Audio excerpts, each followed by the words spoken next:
Artistino, back again with another colouring book review. This colouring book is called Let It Go, and it is being created by Charisse Seven and published by Wonderful Ink, a small press organisation based in Los Angeles. This book was sent to me for review purposes. I have enjoyed experimenting in it with some of my colouring supplies, and now I want to show you exactly what I found inside. This book has several features that make it attractive to many colourists, and I'll show them to you now. The first thing you'll notice when you open the book is that the pictures are printed on one side only. The other side has got some quotes written down by the artist, but you don't have to worry about bleeding through because there is no picture on the other side to interfere with. Another interesting and sought after feature of this book, it's a bit hard to see, but each of the pages has a serrated edge close to the spine, so people who like to take out the pages to colour in will find it easy to remove them. Another feature which I thought was very clever was the inclusion of a colour protector page as a back flap in the book. As you can see, it came with a serrated edge, so it made it easy for me to tear out and use, and it's done on the same sort of card as the cover of the book. This is a great feature. You know already it's the right size, and it's thick paper, so it's not going to allow any bleed through of any of your wet media. Now, to have a look at the contents of the book, one thing you will notice is that the pictures are drawn very simply. There's a lot of detail with a fine marker. One thing that you will notice is that the pictures may not look absolutely perfect artistically, and I don't mind this. I think when you're colouring for stress relief, you don't want to be stressed over making the picture look perfect. So having pictures that are already a little bit imperfect, I think relieves you of that stress and just get into the act of colouring without having to worry about the end result. Now inside we have a little blurb by Charisse as she introduces her work. And the first of these pages that prompt you to do something to relieve stress and get you into the mood for colouring. On this particular page it suggests that you write down a word that represents something that's bothering you, and then you scribble it all out before you start colouring.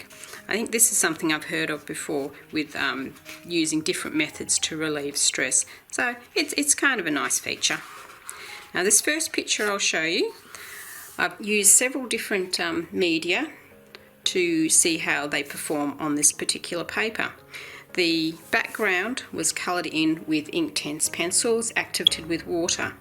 Now this paper is not watercolour paper, it's quite thin, it's about the thickness of photocopy paper, and so it's not designed to deal with water at all.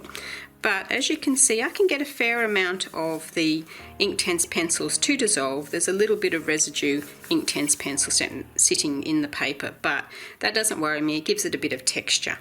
And I'm quite happy with that.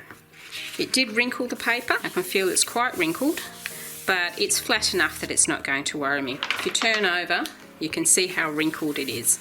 If that worries you, then this is probably not the book for you if you like to use water medium or watercolour pencils, but it doesn't worry me. Also, I've used in this book some cheaper ended pencils. I can show you the ones I've used. These Fun Stuff ones, and also my Micadors as well. Alright, and the paper takes the pencils quite well. I can get a nice depth of colour in them without too much worry. They were cheap pencils, so it's very difficult to layer with them, but I feel this paper, you could do a bit of layering on this without too much trouble. It's not proper thick drawing paper, but it'll still handle your pencils well. And even with cheap pencils, you can see I've got a nice deep amount of colour in them to get a pleasing result.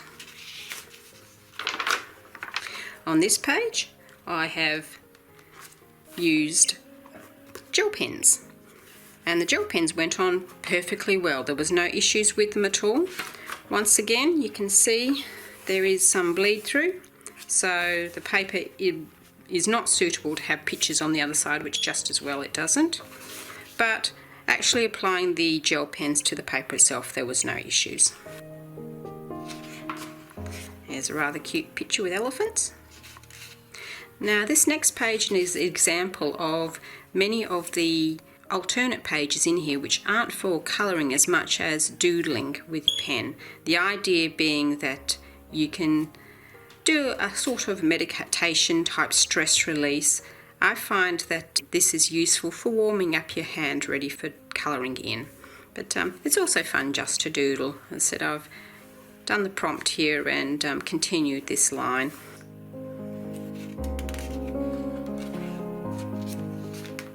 There's a variety of different pictures in here with different level of complexity. So there's some simple ones and there's some more detailed ones.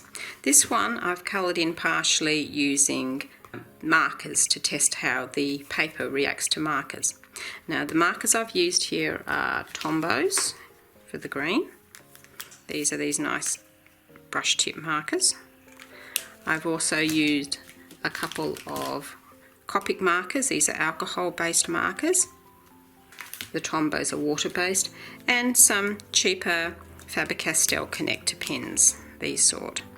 I wanted to see whether the paper would pill up in response to being coloured in with textures, as that's a problem I've found with some colouring books, and I'm happy to say I really didn't have a problem with it.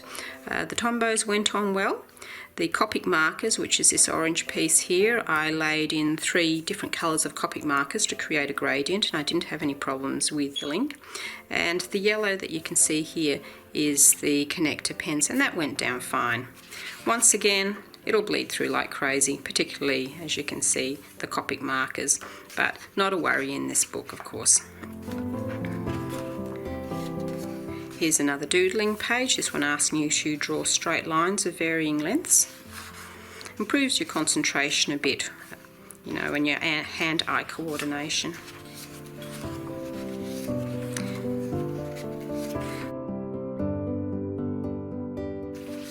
Here's another picture I've done. This one I've coloured in using different types of pencils to see how they reacted to the paper, and I found they were quite nice. This has been mostly coloured in with my favourite Micadors, but I've used a couple of polychromas in here, a couple of Prismacolors just to see how they all went, and they went down well. Some geometric shapes. And another cute scene.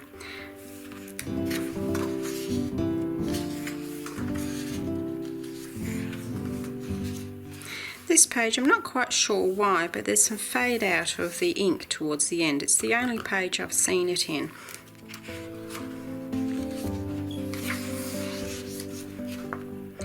I find there's some rather odd and unique pictures to colour in here, but that's good because it's different from what I see a lot in the mainstream. Some realistic looking fish mixed up with some different geometric and fanciful doodled shapes.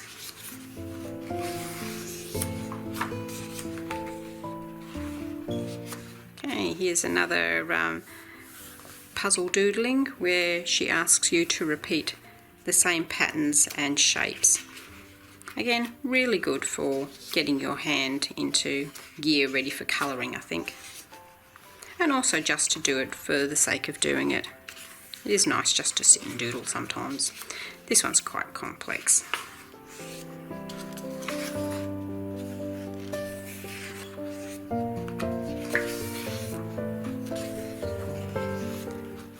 There's a circus scene.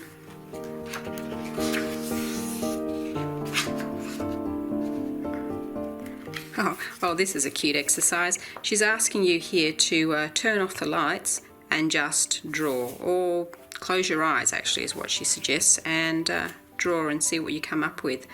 Try and draw something that you know, like a flower or a tree or a pet, and see what turns out when you open your eyes. You can always colour it afterwards.